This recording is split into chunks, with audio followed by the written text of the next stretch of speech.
சந்தோஷம் மெய்ஞானம் வளர்ப்போம், ஆரோக்கிய யுகம் அமைப்போம். அன்னையை வணங்குவோம், தந்தையை வணங்குவோம், நம்மை வழி நடத்தும் நம் முன்னோரை வணங்குவோம். ஆரோக்கிய யுகம் அமைக்கிறதுல இல்லம் தோறும் தினம் ஒரு யோகா அப்படிங்கிற தலைப்புல அன்றாட வாழ்க்கையில நாம படுக்கையிலிருந்து எந்திருக்கிறதுல இருந்து தூங்க போற வரைக்கும் செய்யக்கூடிய ஒவ்வொரு வேலைகளுக்கும் இடையில 1 நிமிடம், 2 நிமிடம், 3 நிமிடம், 4 நிமிடம், 5 நிமிடம், 6 நிமிடம், 7 நிமிடம், அதிகப்படியா 7 நிமிடம், அதுக்கு மேல இல்ல. சில இடங்கள்ல 1 நிமிஷம் ஒதுக்கி பயிற்சி செய்யணும், சில இடங்கள்ல 2 நிமிஷம் ஒதுக்கி பயிற்சி செய்யணும், சில இடங்கள்ல 3 நிமிஷம், சில இடங்கள்ல 7 நிமிஷம் அப்படிங்கிற மாதிரி நேரம் ஒதுக்கி யோக பயிற்சிகளை செய்தா நமக்கு நேரம் மிச்சமாகும், போர் அடிக்காது. இந்த யோகா படிக்கிறதுக்கான குருவை மாற்ற மாட்டோம், எங்கேயாவது தீட்சை வாங்குறேங்கிற பேர்ல ஏமாற மாட்டோம். ஏன்னா யோகா அப்படிங்கிறது அன்றைய காலகட்டத்துல வாழ்க்கையில ஒரு அங்கமா இருந்தது. அதாவது 1 மணி நேரம் ஒதுக்கி யாரும் யோகாலாம் பண்ணல. அன்றாட வாழ்விலேயே ஒவ்வொரு நிகழ்வுகளுக்கு இடையில சில பழக்கங்களை மேற்கொண்டாங்க. அந்த பழக்கங்கள் வழக்கமாக செய்யப்பட்டது. அந்த பழக்கம் எல்லாமே பொதுவா சொல்லும் போது என்ன சொல்லுவாங்கன்னா, இதெல்லாம் எங்க மக்களுடைய பழக்க வழக்கம், எங்க இனத்தோட பழக்க வழக்கம் அப்படின்னு சொல்லுவாங்க. இந்த பழக்க வழக்கம் எல்லாம் என்ன ஆயிடுச்சுன்னா, ஒவ்வொரு படையெடுப்பின் போதும் நம்மளை விட்டு கொஞ்சம் கொஞ்சமா வெளியில போயிடும். அதுக்கப்புறம் என்ன ஆயிடுச்சுன்னா, யோகா அப்படிங்கிற பேர்ல திரும்ப நமக்குள்ள அது வர ஆரம்பிச்சிருக்கு. அதை கத்துக் கொடுக்கிறவங்களை என்ன பண்ணிட்டாங்கன்னா, நீங்க அதை பின்பற்ற முடியாம இருக்கிறதுக்கு என்னென்ன வாய்ப்புகள் உண்டோ அது மாதிரிதான் அதை கத்துக் கொடுத்தாங்க. அதனால மெய் ஞானம், உண்மையை புரிஞ்சுக்கங்க. யோகாவை நீங்க 1 மணி நேரம் ஒதுக்கி செய்யணும்னா, நீங்க ஏதோ ஒரு பெரிய வியாதியால பாதிக்கப்பட்டிருந்தீங்கன்னா அப்படி 1 மணி நேரம் ஒதுக்கி செய்யலாம். ஐயா, நான் ஹெல்த்தியா இருக்க ஆசைப்படுறேன், எனக்கு ஒரு வியாதியும் கிடையாது, கடைசி வரைக்கும் நான் இதே மாதிரி நிம்மதியா வாழணும், இறுதி காலத்துல எந்தவித தொந்தரவும் இல்லாம யாருக்கும் இடையூறு இல்லாம நான் இறைவனடி சேரணும் அப்படின்னு நினைக்கிறீங்கன்னா, அன்றாட வாழ்க்கைக்கு இடையிலேயே யோக பயிற்சியில நான் சொல்ற மாதிரி செய்யுங்க.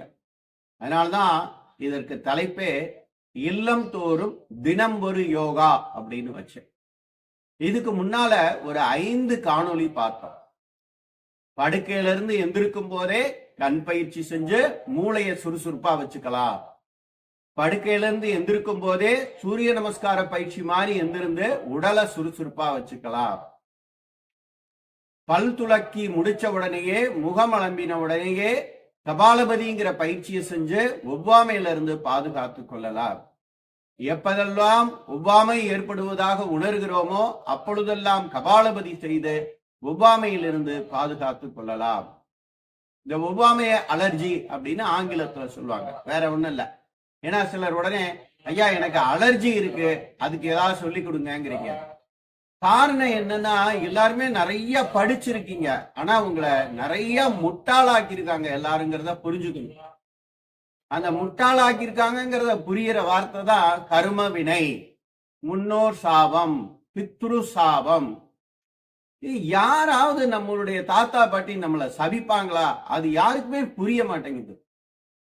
பகுத்தறிவுன்னு பேசுறவன் முதற்கண்டு அங்க போய் எனக்கு முன்னோர் சாபம் இருக்கு, கர்ம வினை இருக்குன்னு தான் சொல்றான்.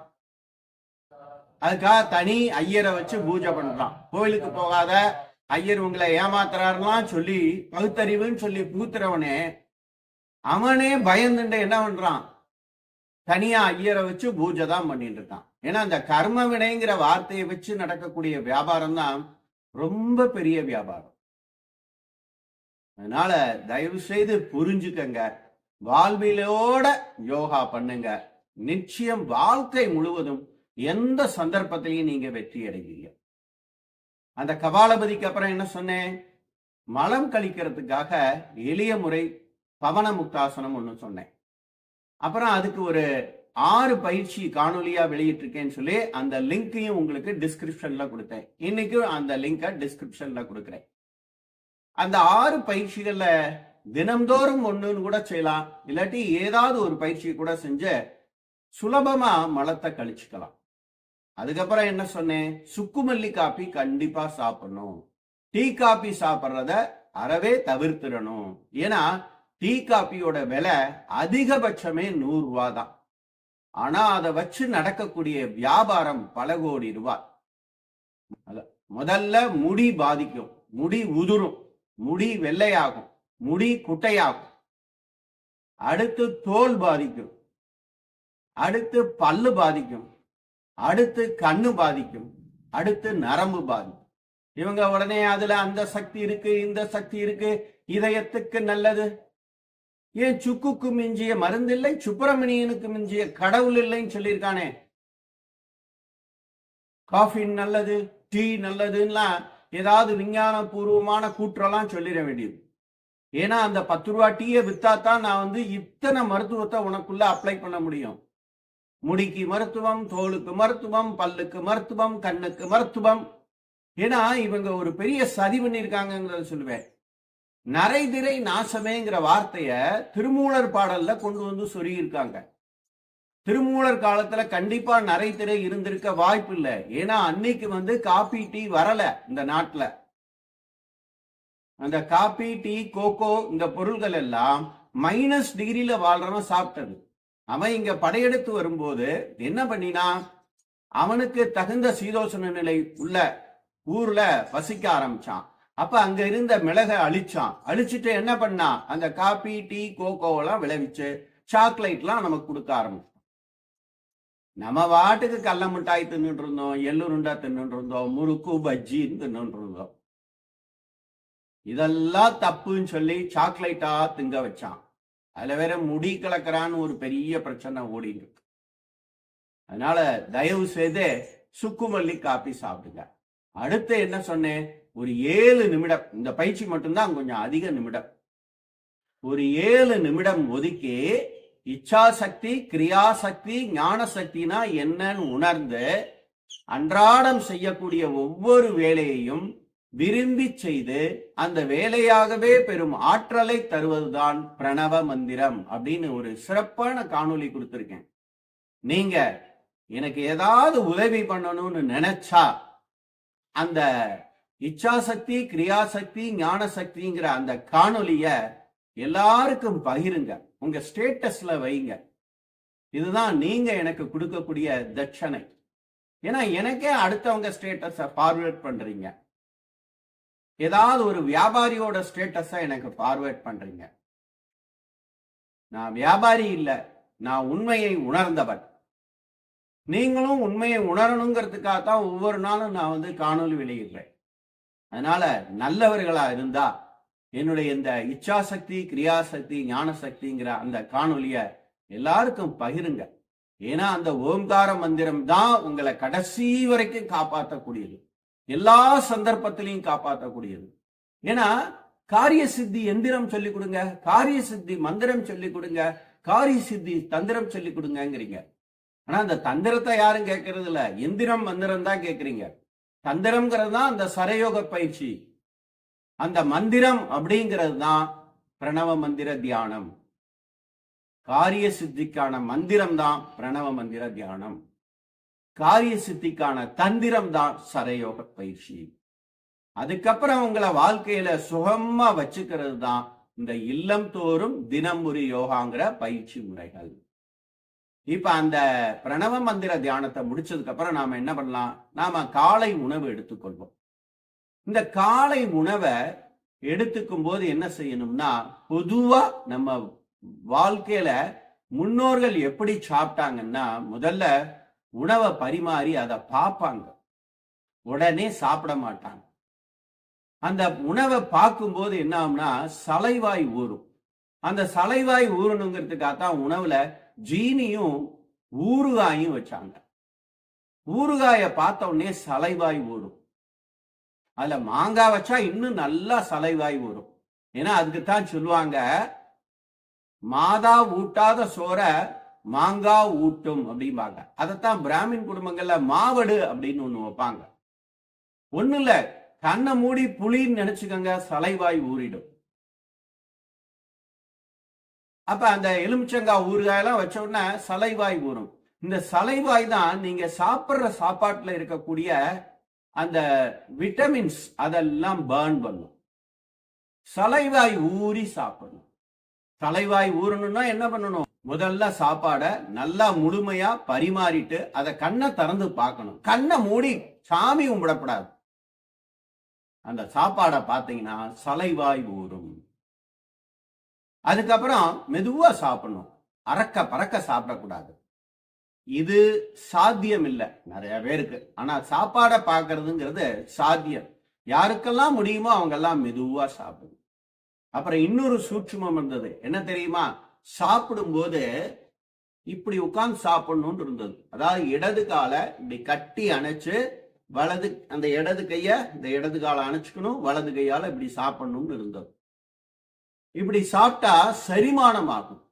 அதாவது இந்த இடது காலை இந்த இடது அக்குள்ள அமுக்கிக்கும் போது சூரிய நாடி தூண்டப்படும். சூரிய நாடி தூண்டப்பட்ட உடனேயே மூளையோட கட்டளையிடும் பகுதி தூண்டப்படும். அப்ப அந்த மூளை என்ன சொல்லும்? இன்னைக்கு கத்திரிக்காய் நீ சாப்பிட்டிருக்க, அதுல இவ்வளவு ஃபைபர் இருக்கு, இவ்வளவு அயன் இருக்கு. இன்னைக்கு சாம்பார் சாப்பிடுற, இதுல இவ்வளவு புரோட்டீன் இருக்கு, இவ்வளவு கொழுப்பு இருக்கு. இன்னைக்கு சாதம் சாப்பிடுற, இதுல இவ்வளவு கார்போஹைட்ரேட் இருக்கு. இதெல்லாம் பேன் பண்றதுக்கு உள்ளே இருக்கக்கூடிய ஒவ்வொரு அந்த நாளமிலா சுரப்பிக்கும் அந்த மூளை கட்டளையை பிரயோகிக்கும். அந்த கட்டளையை அது வெளியிட்ட உடனே அந்த நாளமிலா சுரப்பிகள் எல்லாம் சீராக இயங்கி அந்த கண்டென்ட்டை எல்லாம் கரெக்டா பர்ன் பண்ணும். அப்ப ஏன் அப்படி உட்கார்ந்து சாப்பிட்டான்னு புரியுறதா? இந்த ட்ரெஸ் கோடு தப்பா இருந்ததுனால என்ன ஆயிடுச்சுன்னா அப்படி உட்கார முடியல. அடுத்து என்ன பண்ணிட்டோம்? டைனிங் டேபிள்னு ஒன்ன கண்டுபிடிச்சு அதுல உட்கார்ந்துட்டோம். அப்படியே உட்காரக்கூடாது, கீழே தான் உட்கார்ந்து இருக்கணும், இப்படிதான் உட்கார்ந்து சாப்பிட்டு இருக்கணும். இவன் இப்படி உட்கார்ந்ததை தடுத்த உடனே என்ன பண்ணது தெரியுமா? அவன் மூளையே இந்த கையை அப்படி ஊண்டது. உடனே இந்த கையை ஊண்டாத, அதாவது மூளை எப்பவுமே சொன்னது கரெக்டா இருக்கும்.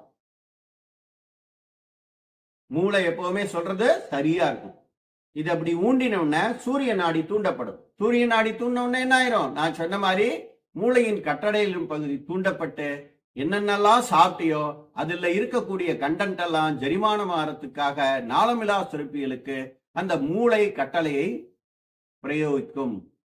அந்த கட்டளைப்படி அந்த ஆர்கன் எல்லாம் முழுமையாக இயங்கி உங்க உடல் ஆரோக்கியத்தை பாதுகாத்திருக்கும். ஆனா திரும்ப இப்படி உட்கார்றதோ இல்ல இப்படி காலை கட்டி அணைச்சு உட்கார்றதோ சாத்தியமான்னு பார்த்தா சாத்தியம் இல்லை. அப்ப என்ன பண்ணலாம்? சாப்பிட்டு முடிச்ச உடனேயே சூரிய நாடி சுத்தி அப்படிங்கிற பயிற்சிய 7 முறை செய்யணும். உடனே இங்க அப்படியே பெரிய கட்ட கட்டிந்து வந்துருவேன். பெரிய பெரிய சாமியார்கள் அப்படி சொல்லியிருக்கா, இப்படி சொல்லியிருக்கா. நான் சொல்றேன், அவ எல்லாரும் வியாபாரி. அவ எல்லாரும் வியாபாரி. ஏன்னா இப்பதான் அவங்களே சொல்றாங்க, நீ சூரிய நாடி ஓடும் போது சாப்பிடுன்னு. அது வரைக்கும் காத்துட்டு இருக்க முடியுமா?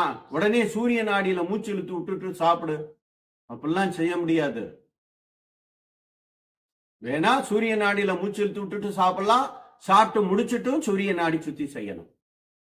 பிராணாயாமம் சாப்பிட்டு செய்யக்கூடாதுன்னு சொல்றாங்களே, அது ரிஷிகளுக்கு, உங்களுக்கு இல்ல. ரிஷிகள் யாரும் வேலைக்கு போல, ரிஷிகள் யாரும் மருத்துவமனைக்கு போல, ரிஷிகள் யாரும் பள்ளிக்கூடம் போல. நீங்க வேலைக்கு போறேன், கல்யாணம் பண்ணிட்டு இருக்கேன், குழந்தை பெற்றிருக்கேன், நீங்க ஒரு நிறுவனத்துல அடிமையா வேலை பார்க்கிறேன். ரிஷிகள் எல்லாம் அவ சொந்த நிறுவனம் நடத்துறா. அவ பிராணாயாமம் அப்படி பண்ணலாம். நீங்க அப்படி பண்ணக்கூடாது. ஏன்னா நான் இங்க கும்பகம் பரிந்துரைக்கல, நடைமுறையில சொல்றேன். சாப்பிட்டு முடிச்ச உடனே பீடி குடிப்பாங்க, சிகரெட் குடிப்பாங்க. எதுக்காக குடிக்கிறாங்க? அந்த சாப்பாடு செரிமானம் ஆகிறதுக்காக. காலம்பர ஆறி போகணும்னா பீடி குடிப்பாங்க, சிகரெட் குடிப்பாங்க. அப்புறம் உடனே ராஜபோதை, ராஜவஸ்து, சிவவஸ்து அப்படின்லாம் சொல்லி கஞ்சா குடிப்பாங்க. இந்த பெரிய பெரிய சுவாமியார்கள் எல்லாமும் இன்னைக்கு வியாபாரமும் பண்ணிட்டு தான் இருக்கா, மறைமுகமா பண்ணிட்டு இருக்கா. இது கிடைக்கலன்னா இமயமலைக்கு ஓடிடுறா. தப்பு எங்க இருந்து பண்ணாலும் தப்பு தான் அப்படிங்கிறத புரிஞ்சுக்கணும். தப்பு பண்றதுக்கு அங்கீகாரம் கொடுத்தா தப்பு பண்ணுவேன் அப்படின்லாம் இருக்கக்கூடாது. அங்கீகாரம் கிடைச்சாலும் தப்பு பண்ணாம இருக்கிறது தான் உண்மையான நிலை. ஏன்னா அவங்களுக்கு சொல்லி கொடுத்த குரு சூரிய நாடி சொல்லி செய்யலாம் சாப்பிட்டதுக்கு அப்புறம்னு சொல்லி இருந்தா சத்தியமா அவர் பீடி குடிச்சிருக்க மாட்டார், கஞ்சா குடிச்சிருக்க மாட்டார், சிகரெட் குடிச்சிருக்க மாட்டார். இந்த லாகிரி வஸ்துக்கு உடனே சிவ மூலிகைலாம் பேர் வைக்க கூடாது, சிவனை வம்புக்கு இழுக்க கூடாது. நீங்க சாப்பிட்டு முடிச்சுட்டு சூரிய நாடி சுத்தி பண்ணணும். சாப்பிட்டு முடிச்சுட்டு வெத்தலை பாக்கு போடலாம். வெத்தலை பாக்கு, சுண்ணாம்பு. ஏன்னா தாம்பூலம் கொடுக்கறதுக்கு ஒரு ஆளை அந்த காலத்துல அப்பாயின்மெண்ட் பண்ணியிருந்தாங்க. பெரிய ஜமீன்தார்கள் வீட்டுலாம் ஒருத்தர் வந்து தாம்பூலமே மடிச்சு கொடுப்பார். இன்னைக்கு அந்த தாம்பூலம் சாப்பிடுற பழக்கம் உங்களை விட்டு போயிடுத்து. தாம்பூலத்துக்கு எவ்வளவு செலவு வரும்னு நினைக்கிறேன்? 30 பைசா வரும். 1 ரூபா பாக்கு, 2 ரூபா வெத்தலை, அவ்வளவுதான். இத்தினூண்டு சுண்ணாம்பு ஓசியில தருவான். இன்னும் சொல்ல போனா 3 ரூபா தான் செலவு வரும். ஒரு 3 ரூபாயில நீங்க செலவழிச்சிருந்தா 30 ரூபாய்க்கு டைஜின் வாங்கியிருக்க வேண்டாம். ஏன்னா தாம்பூலம் போட்டா கேன்சர் வந்துடும், தாம்பூலம் போட்டா பல்லு போயிடும். உங்களை நம்ப வைக்கிறான்.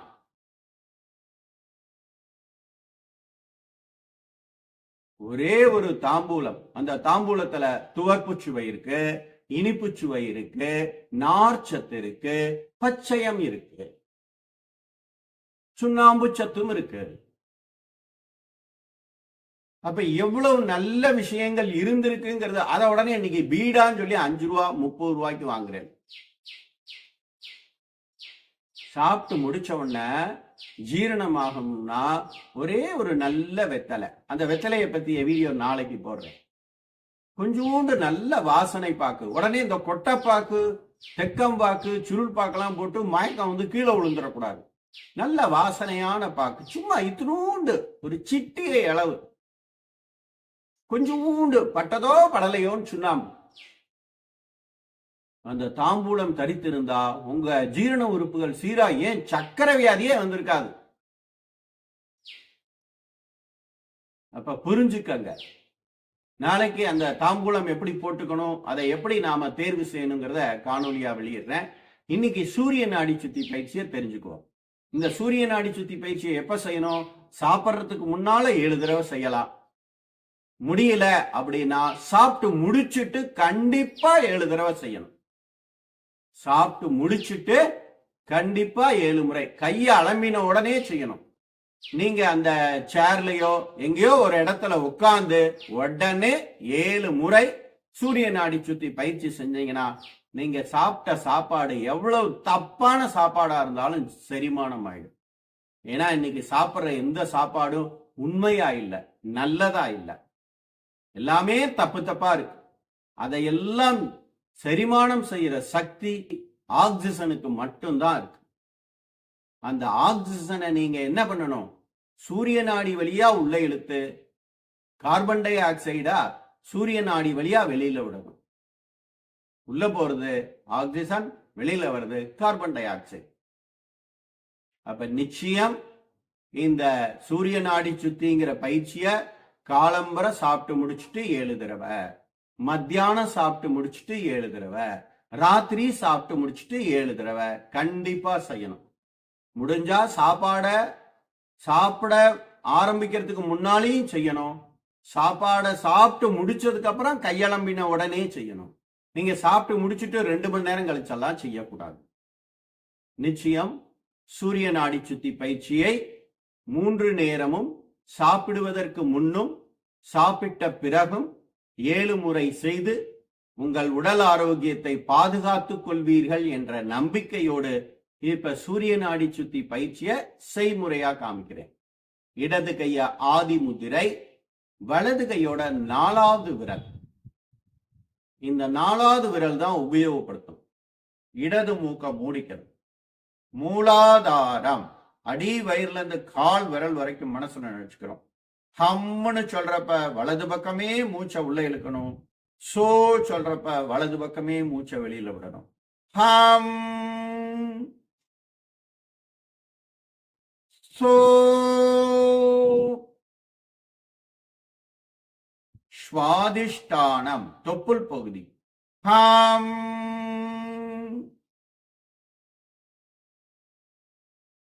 சோ. மணிப்பூரகம் மேல் வயிறு. ஹம்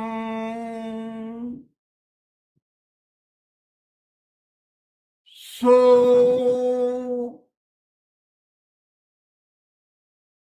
அநாகதம் மார்பு பகுதி. ஹம்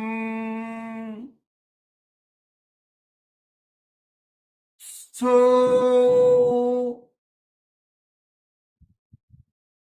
விஷுத்தி கழுத்து பகுதி. ஹம் சோ.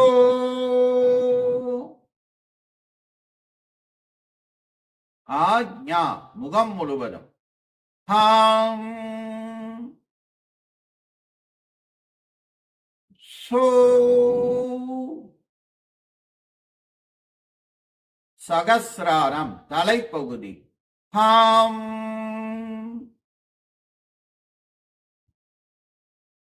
சோ.